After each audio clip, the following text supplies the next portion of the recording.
Hello, welcome. Nice to see you.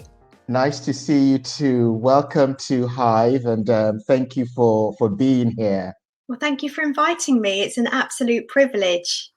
So we have loads of people in the audience who are very keen to sort of hear from you. And I guess my first question is, what does good look like when it comes to nutrition? Like, is there an idea of what good is? I think we all have ideas of what good is, and maybe, thinking about the theme of what you were talking about right at the beginning, I was writing down some notes even because, um, to backtrack before we get on to what is good, I think that a major thing that I find working with people is that there's a massive degree of judgment, fear, confusion about food, and a lot of that we place on ourselves. So we're constant because we're given so many messages about what we should be eating, or we have so many messages about what's bad for us or good for us, that can become very confusing. So calming some of those messages can be an important place to start. But really, a way of eating is not something that you can say that there's this one brilliant way of eating that works for everybody. There is so much that is woven into our nutrition, from our likes and dislikes to how we've been brought up, to our fears around food, to our childhood diet. All of this plays a role in our food choices. Mhm. So when it then comes to developing a healthy relationship with my food choices, like what are some tips to sort of help me on that path? Well, I think looking at starting with the basics and trying to understand the basics of what food is made of is really useful.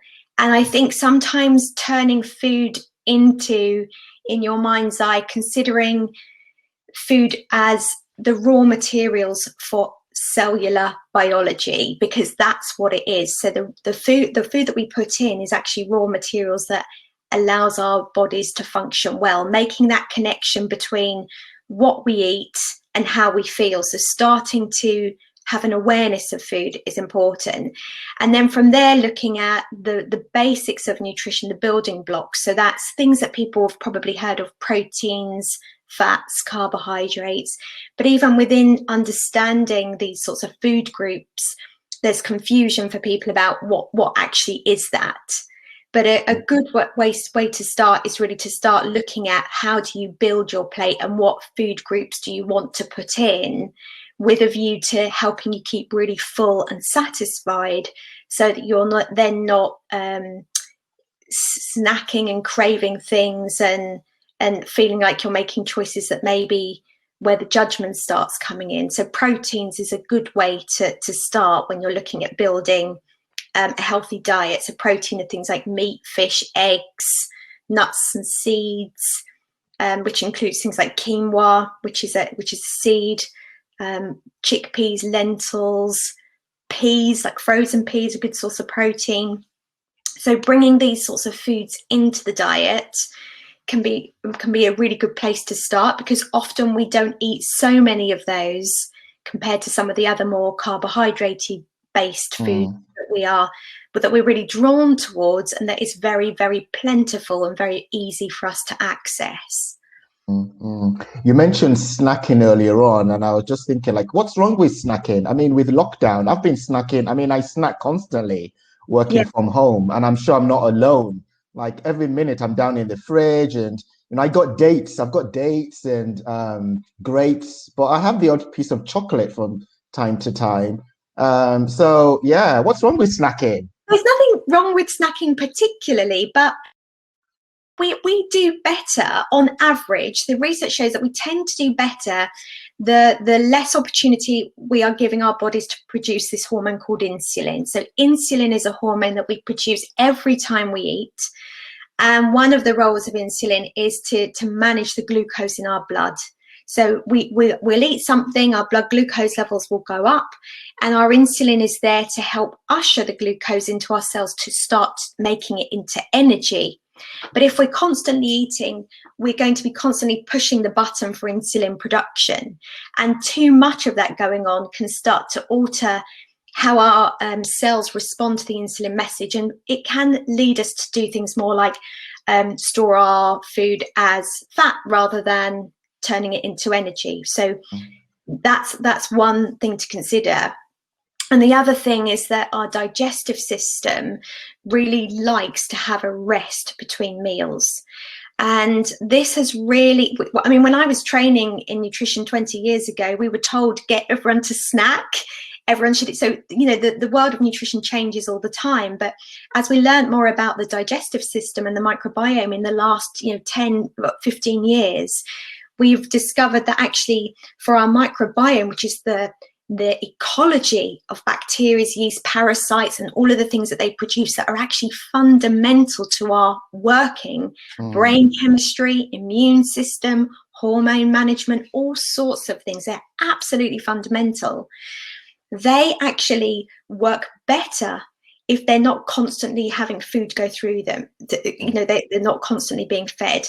And our small intestine particularly really likes to have a good 4 or 5 hours between meals to tidy itself up and get ready for its next sort of sitting of food. So that's why snacking isn't necessarily helpful. But the problem is that we can be propelled towards snacking because we're either got, our energy is low, or we have that habit, or we're bored. And definitely at the moment, snacking is something that we're all likely to be doing more of. The world is hopefully going to go back to some degree of normal at some point, which may improve things like that for people. But my tip would be if you can make your breakfast, lunch and dinner as a starting point really nice and filling.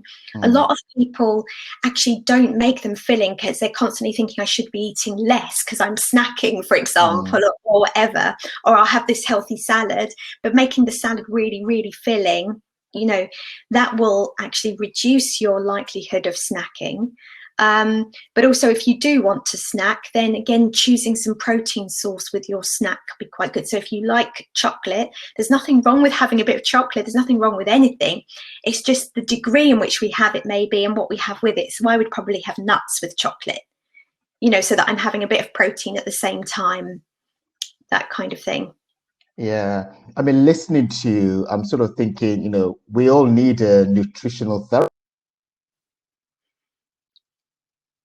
Really, there's a lot of like proteins, carbohydrates, and all of that. It's overwhelming. Yes, it's overwhelming and confusing, and everyone is going to be different. And you can't go from, some people listening may already be, managing things really well. Other people might be really struggling with low energy, feeling like food is the one thing that helps get them through the day, whether it's tea or coffee or snacking or whatever.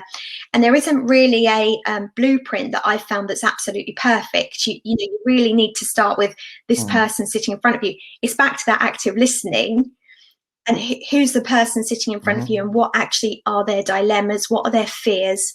What are their concerns, whether it's health related or food related? And how do we work together to start,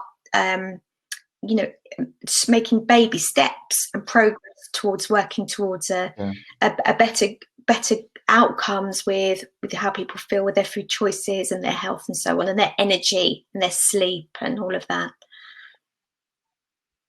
Yeah. And what about drinking? Not just in terms of alcohol, but just things like water. Like I remember reading somewhere we must drink X amount of water, every day. And tea does not count. I've been drinking loads of teas. Like I've got my ginger tea here, and I'm saying, well, that's water. It's not quite coffee.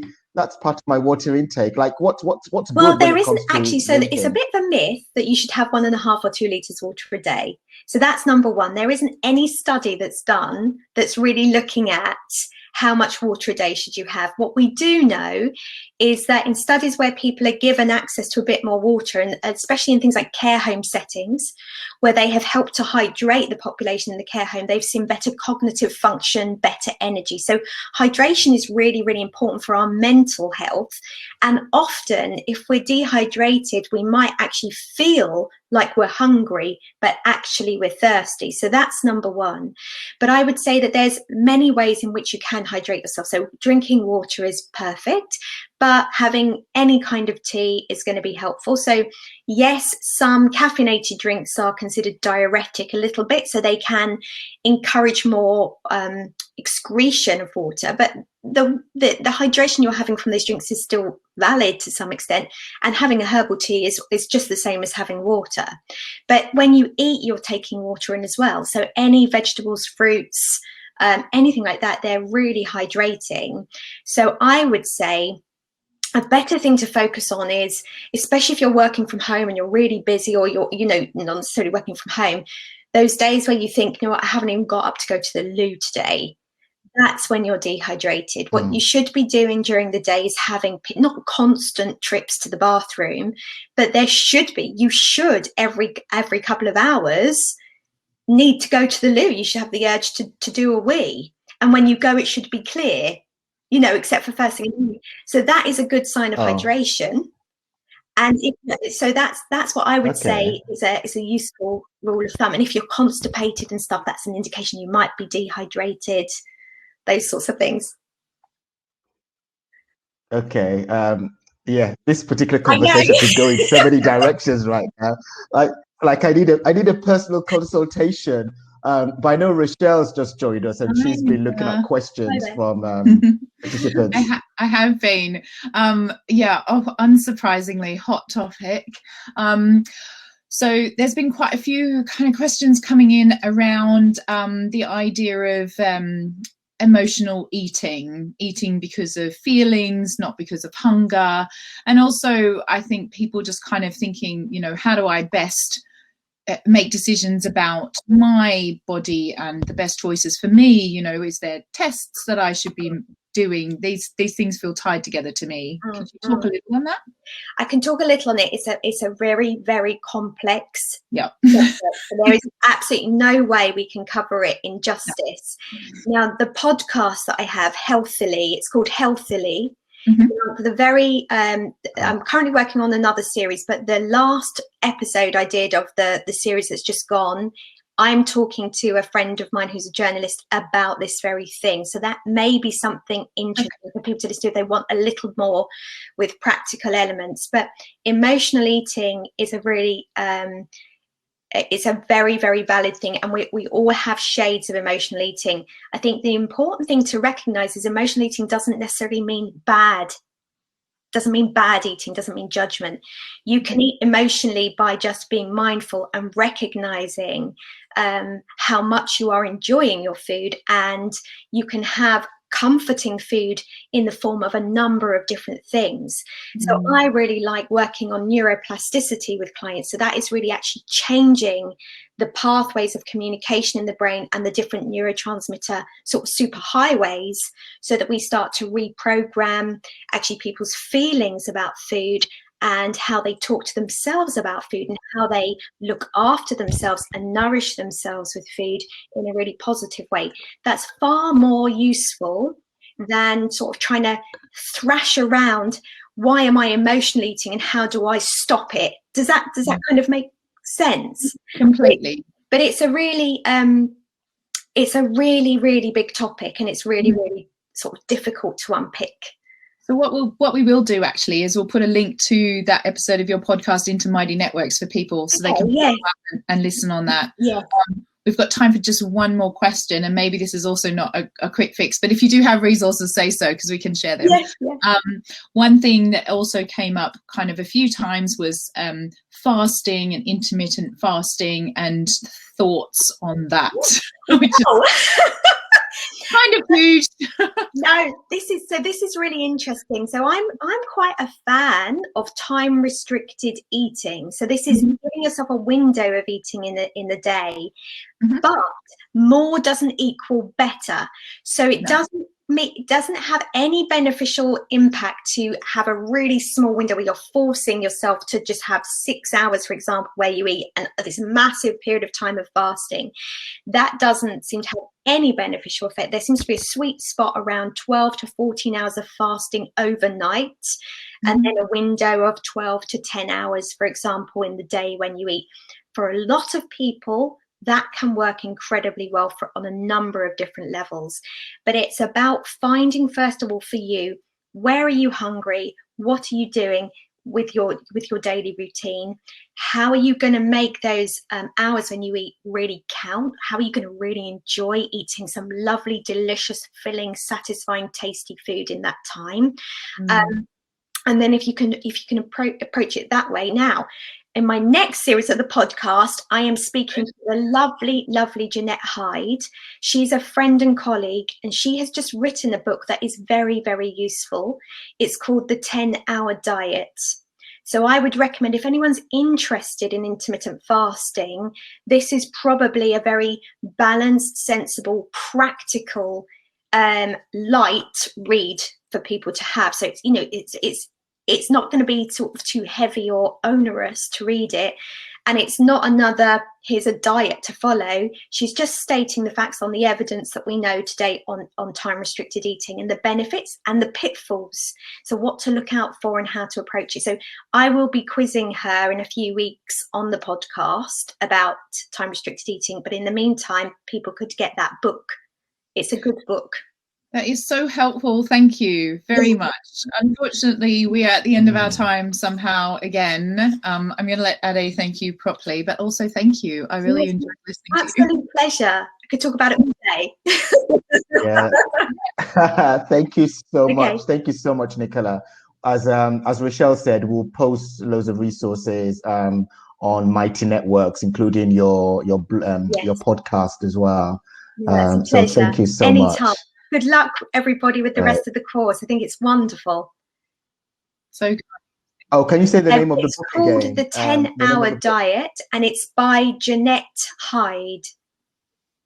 Jeanette Hyde, The 10-Hour Diet. It's really good. Yeah. Thank you. All right.